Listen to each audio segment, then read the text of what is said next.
Hello നമസ്കാരം. അപ്പോൾ ഇന്ന് സംസാരിക്കാൻ പോകുന്നത് ലോകേഷ് കനകരാജിനെ കുറിച്ചാണ്. ഇദ്ദേഹത്തിൻ്റെ സിനിമാറ്റിക് യൂണിവേഴ്സ് എന്ന് പറയുന്നത് ഇദ്ദേഹത്തിൻ്റെ മിക്കുള്ള സിനിമ ഞാൻ തിയേറ്ററിൽ ചെന്നാണ് കണ്ടിട്ടുള്ളത്. പീക്ക് ലെവൽ തിയേറ്റർ എക്സ്പീരിയൻസ് കിട്ടുന്ന ഒരു സിനിമകളായിരിക്കും, അത് ഉറപ്പാണ്. കാരണം ഒരു നടനെക്കാളും ഒരു സംവിധായകന് ഏറ്റവും ഹൈപ്പ് കയറുന്നത് ലോകേഷ് കനകരാജൻ എന്ന് എഴുതി കാണിക്കുമ്പോഴാണ്. ആ സംവിധായകൻ ഉണ്ടെന്ന് അറിയുമ്പോൾ ഒരു ആകാംക്ഷയാണ്. അങ്ങനത്തെ ഒരു റേഞ്ചാണ് ഈ ലോകേഷ് കനകരാജ് എന്ന് പറയുന്നത്. അദ്ദേഹം സാധാരണ ഒരു ബാങ്ക് എംപ്ലോയി ആയിരുന്നു. ബാങ്ക് എംപ്ലോയിയിൽ നിന്നും അദ്ദേഹം സിനിമ ഫീൽഡിലേക്ക് വരികയാണ്. ഒരു ബാക്ക്ഗ്രൗണ്ടും ഇല്ലാതെ സ്വന്തം കൈപ്പിടിയിൽ എഴുതി തന്നെയാണ് അദ്ദേഹം വന്നു കയറിയത്.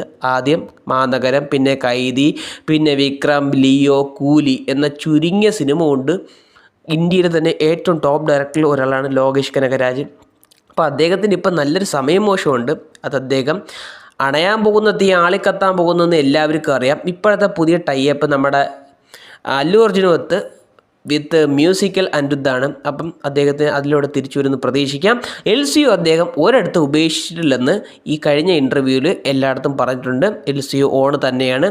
ഈ AA 23 എന്ന് പറഞ്ഞ സിനിമയ്ക്ക് ശേഷം കൈദി തന്നെയാണ് എടുക്കാൻ പോകുന്ന. ഹൈ എക്സ്പെക്റ്റേഷൻസാണ്. പിന്നെ സമയം എടുത്ത് ചെയ്തിട്ട് അതാണ് നല്ലത്, എൻ്റെ ഒരു അഭിപ്രായം എന്ന് പറയുന്നത്. ഇപ്പം കൈദി ഉടനെ വന്നു കഴിഞ്ഞ് നെഗറ്റീവ് റെസ്പോൺസ് കിട്ടി കഴിഞ്ഞാൽ വീണ്ടും LCU തീരുന്ന തന്നെ പണി. അതിനേക്കാളും നല്ലത് കുറച്ച് നേരം ആലോചിച്ച് നല്ല വൃത്തി സമാധാനപ്പെട്ട് എഴുതി തീറ്റിട്ട് ചെയ്യുന്നതാണ് എൻ്റെ ഒരു അഭിപ്രായം എന്ന് പറയുന്നത്. അപ്പം ലോകേഷ് സിനിമാറ്റിക് യൂണിവേഴ്സിൽ നിങ്ങൾക്ക് ഏത് സിനിമയാണ് ഇഷ്ടപ്പെട്ടതെന്ന് കമൻറ്റ് ബോക്സിൽ രേഖപ്പെടുത്തുക. വീഡിയോ ഇഷ്ടപ്പെട്ടു കഴിഞ്ഞാൽ ലൈക്ക് ചെയ്യുക.